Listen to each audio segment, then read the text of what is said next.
আপনি কেন রোজ আমলকির রস খাবেন? এর হেলথ বেনিফিট কি কি? আমলকির রস আমাদের রক্তে কোলেস্টেরলের মাত্রা কমায় এবং রক্তবাহগুলিতে চর্বি জমতে দেয় না, যার ফলে অ্যাথেরোস্ক্লেরোসিস এর সম্ভাবনা অনেক কমে যায়। আমাদের হার্ট সুস্থ এবং সতেজ থাকে। আমলকির রসে হাই ফ্যাট বার্নিং প্রপার্টিজ আছে, তাই এটি দ্রুত শরীরের ওজন কমাতেও সাহায্য করে।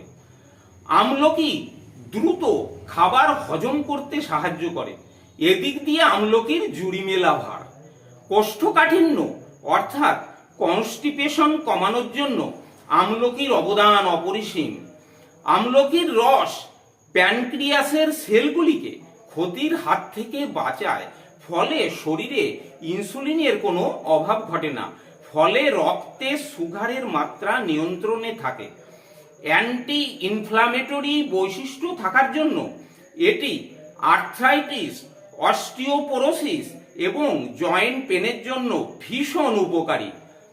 আমলকির রসে প্রচুর পরিমাণে অ্যান্টি এজিং পাওয়ার আছে, যেটি আপনার তারুণ্যকে অনেক বৎসর পর্যন্ত ধরে রাখতে সাহায্য করে। একটি আমলকিতে একটি কমলা লেবুর 20 গুণ ভিটামিন সি থাকে। আমলকিকে বলা হয় সুপারফুড, কারণ এটি রোগ প্রতিরোধ ক্ষমতা বাড়ায়, রক্তে খারাপ কোলেস্টেরলের পরিমাণ কমায়, পরিপাকতন্ত্রকে সুস্থ এবং সবল রাখে। যেহেতু হজম শক্তি বৃদ্ধি করে, তাই স্কিন এবং চুলের জন্য এটির কোনো জবাব নাই। কিভাবে খাবেন? দুপুরে এবং রাত্রে খাবার খাওয়ার পর একটি বা অর্ধেক আমলকি চিবিয়ে খেয়ে 1 গ্লাস জল খেতে পারেন, বা আমলকির রস করেও দুপুরে এবং রাত্রে প্রধান খাবার খাওয়ার পর খেতে পারেন। এতে আপনার ওই খাবার হজম হওয়ার আর কোনো চিন্তা করতে হবে না। এগুলো গেল আমলকির একটা খুব ভালো উপকারিতাগুলি। আপনি আমলকি খাচ্ছেন, আপনার খুব উপকারও হয়েছে, কিন্তু ঠিক প্রপার ভাবে কিছু হচ্ছে না, মানে সঠিক অনেকটা উপকার আপনি পাচ্ছেন না। এর কারণ যেটা পাবার কথা আপনি পাচ্ছেন না। আমি যেগুলো বললাম এগুলো তো পাবার কথা, কিন্তু আপনি পাচ্ছেন, কিন্তু খুব পাচ্ছেন না। এর একটা কারণ আছে। কারণ মানে আপনার শরীরে যদি অনেক রকম অসুখ থাকে বা অসুবিধা থাকে, তাহলে সেইগুলো এই আমলকির রসের যে কাজ হবে সেইগুলো সেই কাজকে বাধা দেয়। তা আমি একজন হোমিওপ্যাথিক ডাক্তার হিসাবে বলতে পারি যে আপনারা একজন যদি হোমিওপ্যাথিক ডাক্তারবাবুকে দেখান, সে আপনার পার্সোনাল ডাক্তারবাবুই হোক বা কোনো হোমিওপ্যাথিক সরকারি হসপিটালেই হোক, যদি আপনি দেখান তাহলে উনি আপনার কনস্টিটিউশনাল ট্রিটমেন্ট করবেন। তা কনস্টিটিউশনাল ট্রিটমেন্টটা কি?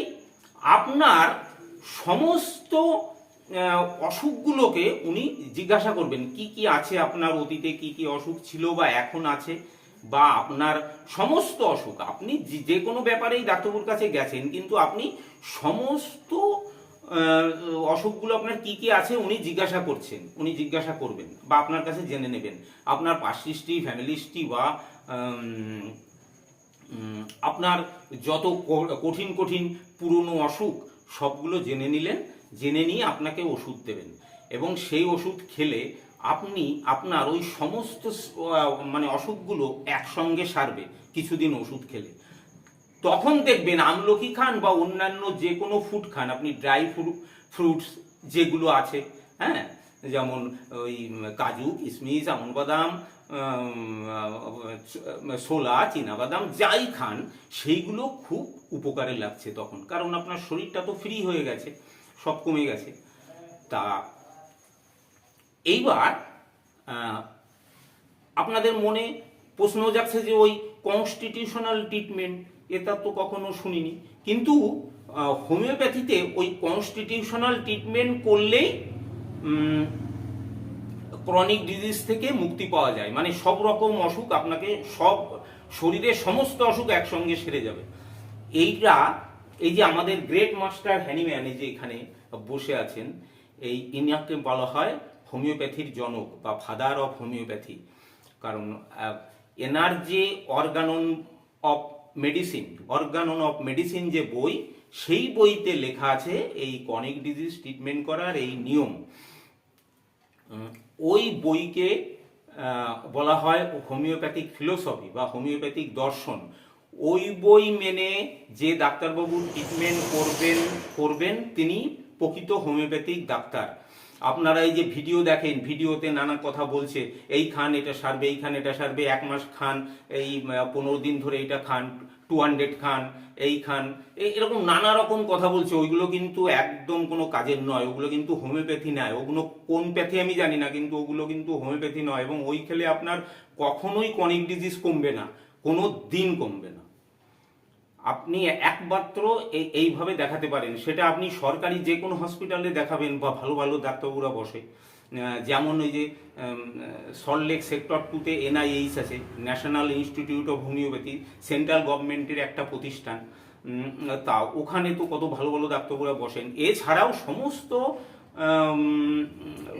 সরকারি হোমিওপ্যাথিক মেডিকেল কলেজগুলোতে ভালো ভালো ডাক্তারবাবুরাই বসেন। আপনারা ওখানে দেখিয়ে আপনাদের সমস্ত অসুখ সারিয়ে নিতে পারেন। আমার কথা, আমার 40-45 বছরের অভিজ্ঞতার কথা আমি বললাম। এবার আপনাদের যেটা পছন্দ হয় তাই করবেন। যে বা যিনি যেখান থেকে আমার এই ভিডিওটা দেখছেন, প্রত্যেকে ভালো থাকুন, সুস্থ থাকুন, এই কামনা করে আমি এখানেই ভিডিওটা শেষ করছি।